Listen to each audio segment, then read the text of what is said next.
Hello everyone. तो आज की वीडियो में हम लॉज ऑफ एक्सपोनेंट्स के पार्ट 3 को देखेंगे और मे बी ये टॉपिक का लास्ट वीडियो हो।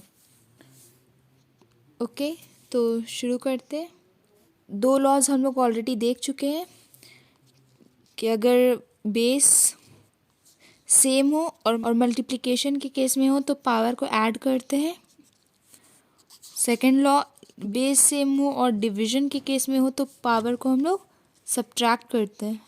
ठीक है, नेक्स्ट लॉ देखते हैं। अगर मान लीजिए ए और बी कोई नंबर प्रोडक्ट में है और उसकी पावर m है, तो ये जो इसकी पावर है ये दोनों के साथ डिस्ट्रीब्यूट हो जाएगी। मीन्स हम इसे a raise to the power m into b raise to the power m लिख सकते हैं। ठीक है ना। तो बाहर में जो पावर होगी उसे आप इस दोनों के बीच डिस्ट्रीब्यूट कर सकते हो। तो चलिए एग्जाम्पल करते हैं, कुछ एग्जाम्पल्स। सपोज 2 इंटू 5 और रेज टू द पावर 3 है, तो इसे आप 2 raise to the power 3 into 5 raise to the power 3 भी लिख सकते हो। फिर अगर आपको सॉल्व करना है तो आप आगे फर्दर सॉल्व कर सकते हो, बट अभी मैं सिर्फ रूल डिस्कस कर रही हूँ। ठीक है, उसी तरीके से x into y raise to the power 4 हो तो आप x raise to the power 4 into y raise to the power 4 भी लिख सकते हो।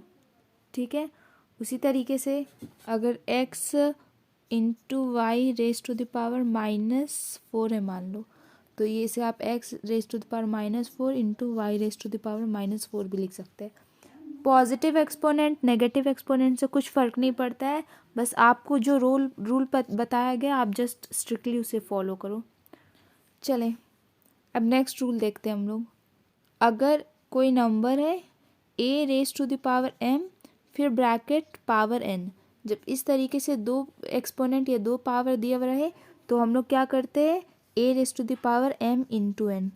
इस केस में क्या होता है, जो पावर है उसे क्या मल्टीप्लाई करते हैं। आइदर पॉजिटिव और negative, rule will be same. Okay, अगर 2 रेज टू द पावर 4 फिर अगेन पावर 2, तो 2 raise to the power 4 into 2 यानी कि 2 रेज टू द पावर 8 ये होगा। और क्वेश्चन देखते हैं। Suppose x raise to the power 2 then again power 3, तो x raise to the power 2 into 3 यानी कि x raise to the power 6।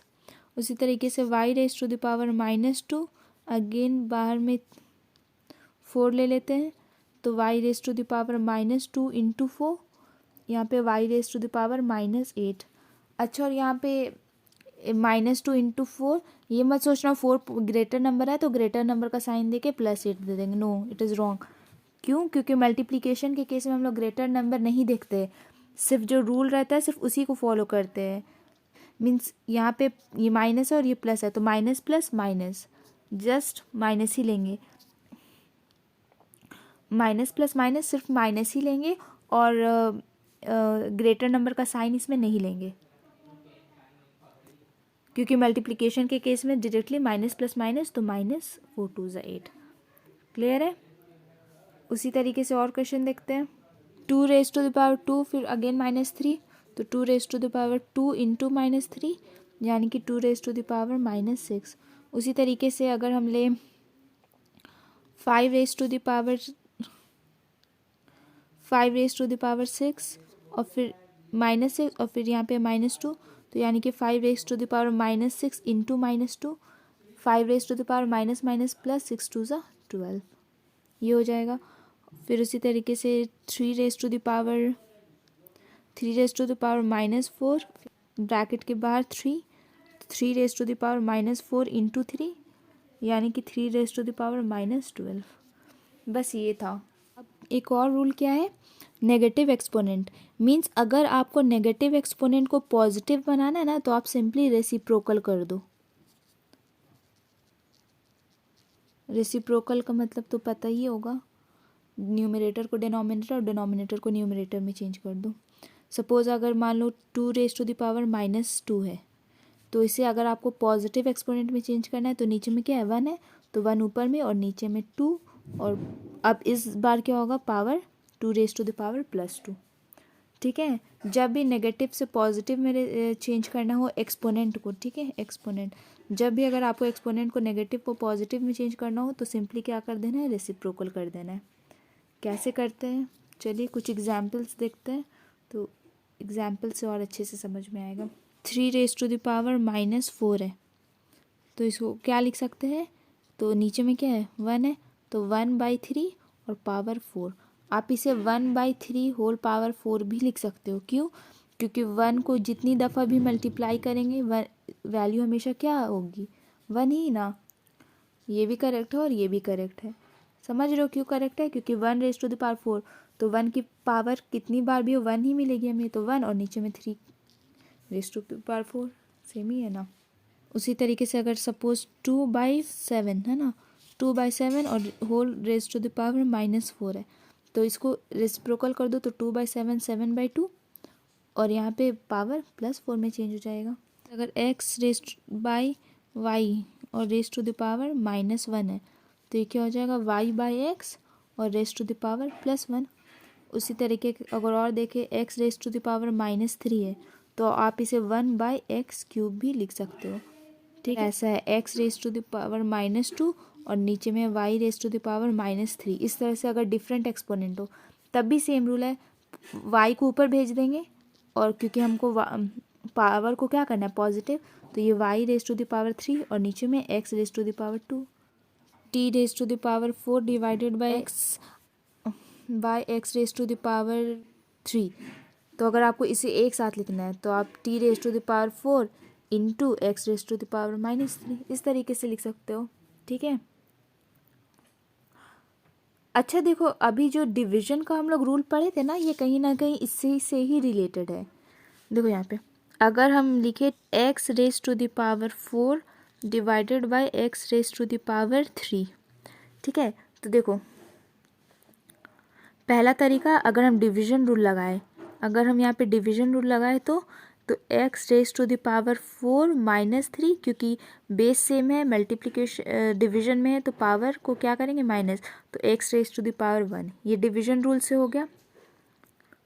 और अगर हम साइन ऑफ एक्सपोनेंट जो अभी रूल पढ़े उसके अकॉर्डिंग देखें तो x raise to the power 4, फिर इसे हम जब ऊपर की तरफ भेजेंगे तो into x raise to the power -3, क्योंकि साइन को से चेंज कर देंगे ना, जब न्यूमरेटर से डिनोमिनेटर या डिनोमिनेटर से न्यूमरेटर की तरफ जाएंगे नंबर्स, तो हम साइन चेंज कर देंगे। अब यहाँ पे कौन सा रूल लगेगा, अब यहाँ पे मल्टीप्लिकेशन रूल लगेगा, और मल्टीप्लिकेशन रूल क्या था कि बेस सेम हो तो पावर ऐड कर देना, तो 4 को ऐड करना है -3 से, तो यानी कि x raise to the power 1। देखो सेम आंसर मिला ना। आप इस रूल से बनाओ, इस रूल से बनाओ, it's totally your choice, answer will be same. Okay, चलिए मैं इसी तरीके से और एग्जाम्पल दिखाती हूँ। अगर हमने 5 रेज टू द पावर 4 और नीचे में 5 रेज टू द पावर -7 इस तरीके से लेंगे। ठीक है, पहला देखो डिवीजन रूल से, तो डिवीजन रूल में क्या है कि पावर को माइनस कर देंगे, तो 4 को माइनस करना है किससे, -7 से, यानी कि 5 रेज टू द पावर 4 + 7, तो 5 रेज टू द पावर 4 + 7 11। ठीक है, इसी तरीके से सेकंड तरीका देखेंगे, तो 5 रेज टू द पावर 4, अब इस 5 को ऊपर न्यूमरेटर में भेजेंगे तो इससे 5 रेज टू द पावर -7 ऊपर जाएगा, तो 5 रेज टू द पावर +7, और यहाँ पे मल्टीप्लिकेशन रूल फिर लगेगा, तो क्या करते हैं मल्टीप्लिकेशन रूल में, फिर यहाँ पे multiplication rule 5 raise to the power 4 + 7, यानी कि 5 रेज टू द पावर 11। देखो आंसर सेम है ना। तो बस आपको जो इजी लगे, जो तरीका इजी लगे, जैसे इजी लगे आप उस तरीके से बनाओ, बाकी सब आंसर सेम ही आएंगे। लास्ट रूल है कि अगर कोई भी नंबर हो और उसकी पावर अगर 0 हो तो उसकी वैल्यू क्या हो जाएगी, 1। 100 raise to the power 0 value 1, x raise to the power 0 value 1, कुछ भी हो तो उसकी वैल्यू क्या हो जाएगी, 1। Simple. Suppose x raise to the power 2 raise to the power 3 then again raise to the power 0, तो again its value will be 1। अब वो कैसे, देखो इस तरीके का रूल अभी जस्ट पढ़े है ना कि a raise to the power m और फिर again a raise to the power n रहे तो a raise to the power m into n लिख सकते हैं ना, तो बस वही चीज़ करना है। तो x raise to the power 2 into 3 into 0 multiply कर देंगे, तो x raise to the power 0 और फिर उसकी वैल्यू क्या हो जाएगी, 1। सिंपली 1।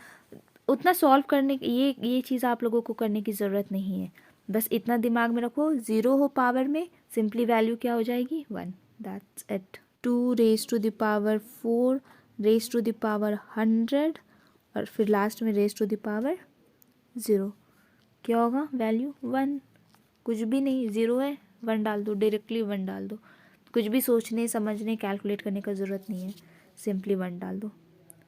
ओके, तो ये कंप्लीट हुआ आप लोगों का।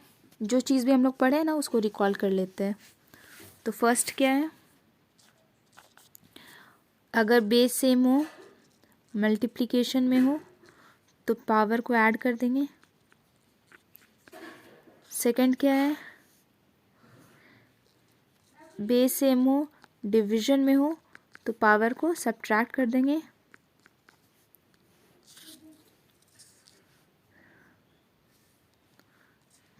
उसी तरीके से देखिए थर्ड में कि अगर ए और बी और दोनों के साथ पावर हो तो हम पावर को डिस्ट्रीब्यूट कर सकते हैं, A raise to the power M और B raise to the power M में। थर्ड था ये। फोर्थ में अगर ए है और उसके साथ एक raise to the power m something है और उसके साथ एक और पावर है ब्रैकेट के बाहर, तो ये raise to the power M into N, इस तरीके से करेंगे।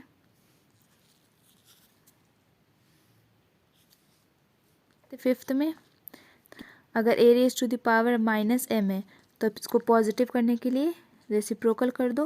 अगर 1/a raise to the power m minus m हो तो जब इसको ऊपर करेंगे तो a raise to the power plus m, ये भी एक है।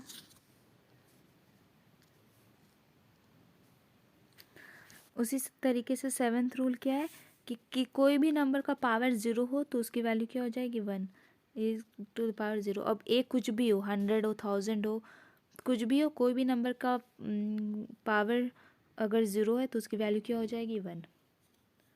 सो आई होप आप लोगों को ये अच्छे से समझ में आ गया होगा।